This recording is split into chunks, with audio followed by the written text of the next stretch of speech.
I want to mention a couple of them specifically. The first one, appropriately enough, is the first person I interviewed, Jan Grinchey. Jan, I reached out to Jan. He said, "I'd love to do it." Very enthusiastic, as you can imagine, with Jan. And but if you want to talk to me in person, you got to get here soon because I'm leaving. I'm moving to Mauritius. So I flew out to Moncton. Jan spent the better part of a day and a half with me, and I came back from that trip absolutely certain that this story deserved to be told. Thank you very much, Jan.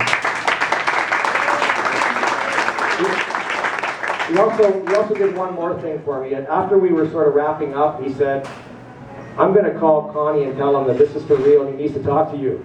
And some of you may know that Conrad Holloway sometimes didn't trust some reporters, and with good reason. Still don't. Still don't.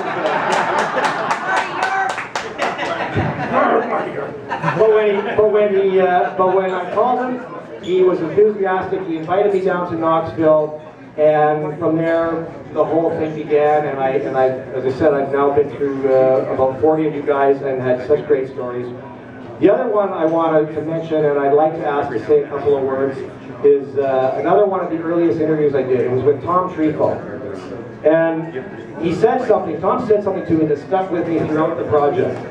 He said, and I'm going to quote here, I went back and listened to the tape again today, "Your challenge will be to write it in a way that is compelling, not only for all the old dinosaurs who can remember what we actually did, but maybe a new generation of Argo fans as well." Then he went on to say something even more important. "The best historical reading I've ever done is where there is this unflinching regard for the full story and it's not comfortable all the time." And that really became my mantra. Not just the good things, good times, and there were lots of them, but all of it, the entire story. I hope the book achieved that. I'm equally grateful to Tom, and I'd ask him to come up here to speak to us.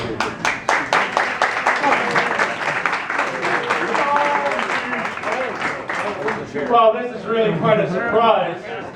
Paul didn't tell me he was going to ask me to come up and speak, and luckily I was able to jot a few remarks down.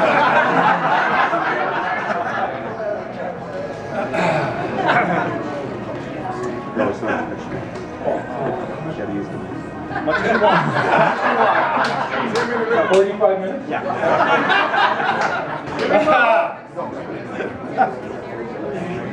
My brothers in arms, Argo fans from all ages,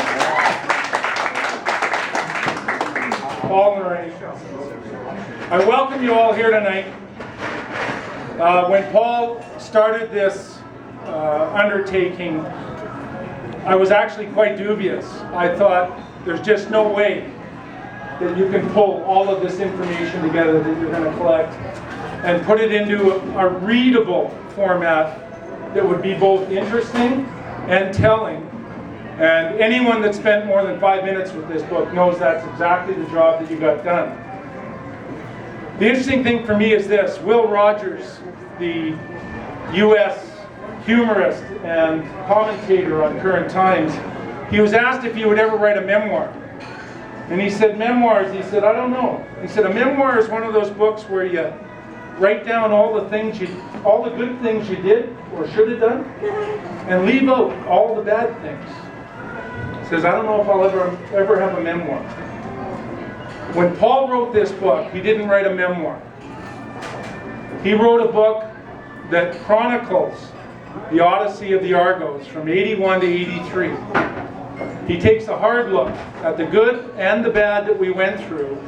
And for any of you that are interested in understanding what it really felt like in the locker room, in the huddle, or on the field, you need to get a copy of this book. One of the things he ends with near the back of the book is this notion that we are a band of brothers. And as I prepared my remarks tonight, I thought of the series, Band of Brothers. And there's this interesting point in that series where one of the gentlemen is asked by his grandson. His grandson comes up to him and he says, Grandpa, he says, in the Second World War, were you a hero? And the grandpa looks at his grandson and he says, no, son, I wasn't a hero. But I served with a company of heroes.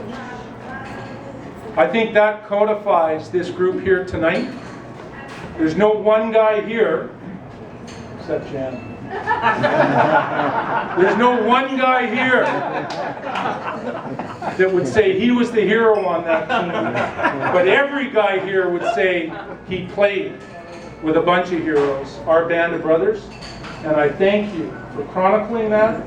I thank you for leaving something that our children and our children's children will be able to look at and say, oh yeah, that's what they did. Thank you very much.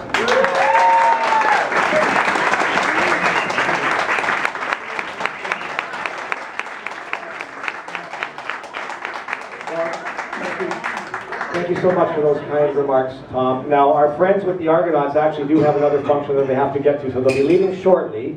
And I thank you guys again for coming. Yes.